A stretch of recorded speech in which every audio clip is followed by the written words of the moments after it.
Marks, he's the author of the book, U.S. Government Counterterrorism, a guide to who does what. The U.S. Embassy closures over this threat warning, how significant is this? In a sense, it's not very significant. It's a bothersome problem which affects how we do business. But diplomacy is about fundamentally business between two governments, and that continues even if we close the embassies to the public. It most affects people who want public services like visas from the embassy. Should this be the norm when they hear of a threat, given what happened to Ambassador Stevens? I mean, should caution prevail each time? Of course. Diplomacy is not an extreme sport. It's not trying to prove how many casualties we can take. It's about conducting business. I have no idea what these particular reports on a particular threat are this week, but prudence, it seems to me, is called for. You know, back in the good old days, it seemed like there were these two superpowers engaged, and it was the U.S. and the Soviet Union. And then all of a sudden, everyone seemed to feel, oh, this is great, it's gone away. And then all of a sudden, there's this threat from terrorism. And as an enemy, it's kind of tough to go after them. There's been so many attacks with drones.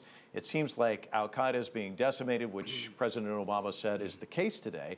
But then he says these groups kind of splinter and metastasize. Does that make them more of a threat? Is it tougher to go after them? Difficult to gauge what they're doing? In a sense, they're less of a threat because they're not an existential threat to the United States. But they are a serious problem.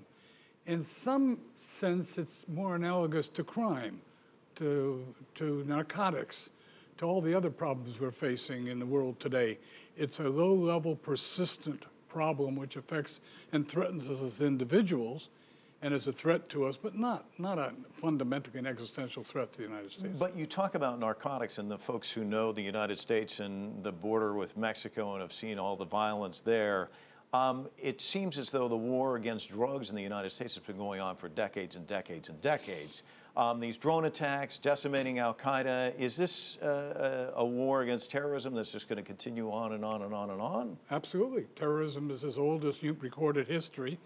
It will continue to go on as long as you've got people with political grievances who feel that they have a right to use violence to kill other people to obtain their ends.